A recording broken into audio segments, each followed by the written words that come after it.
Muammar Gaddafi lahir di Qas Abu Hadi, sebuah kawasan pedesaan di dekat kota Sirte, Libya. Ibu dan ayahnya berasal dari suku Badui yang hidupnya sangat sederhana.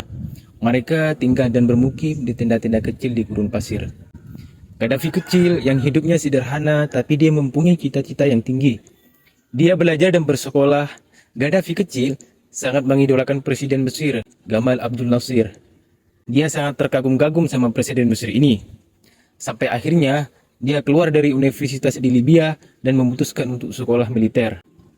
Pada tahun 1963, Muammar Gaddafi mendaftar di Akademi Militer Kerajaan. Dia tidak hanya belajar tentang militer, di sana dia juga belajar bahkan tertarik dengan isu-isu politik. Pada tahun 1964, Gaddafi mendirikan Komite Gerakan Perwira Merdeka bersama dengan koleganya, yang tugasnya untuk mengumpulkan informasi dan data dan memulai hubungan dengan simpatisan. Setelah lulus dari militer, dia menjabat sebagai perwira komunikasi.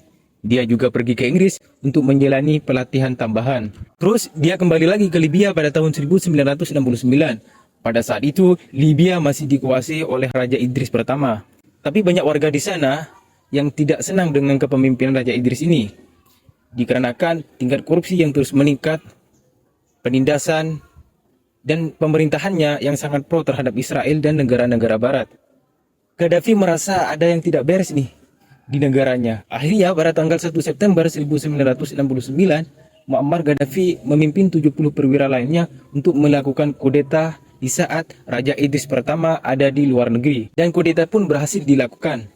Setelah berhasil mengkudeta Raja Idris, Muammar pun mengganti kerajaan Libya menjadi Republik Arab Libya. Di era kepemimpinannya, Libya menjadi negara yang maju dari segi ekonomi, bahkan menjadi negara ekonomi nomor 1 di Afrika. Dia juga menggratiskan biaya pendidikan, rumah sakit, dan hal positif lainnya. Tak cuma itu saja, dia banyak melakukan pembangunan yang sangat krusial.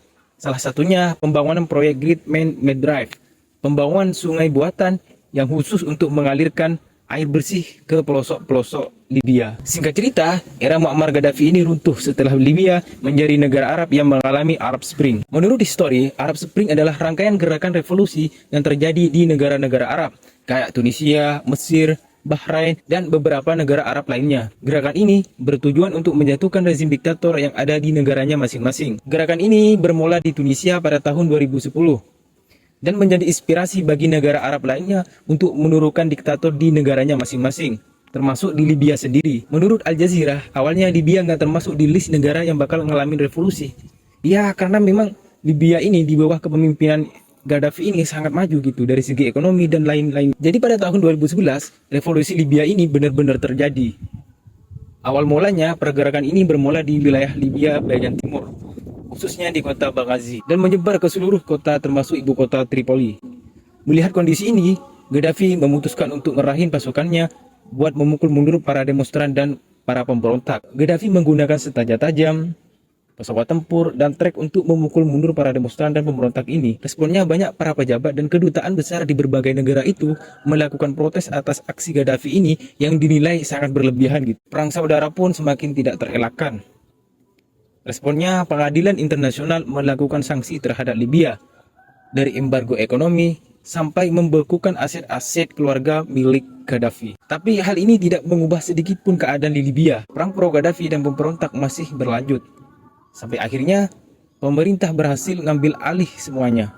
Jadi ceritanya gini, pemerintah Libya itu berhasil mengalahkan bahkan memukul mundur para pemberontak dan merebut wilayah-wilayah yang dulunya direbut oleh pemberontak. Setelah Libya berhasil mengambil alih semuanya, merasa pemerintah Libya ini udah menang gitu ya. Kecaman pun datang dari negara-negara Eropa. Pada tanggal 17 Maret 2011, Dewan Keamanan PBB memutuskan rapid intervensi militer.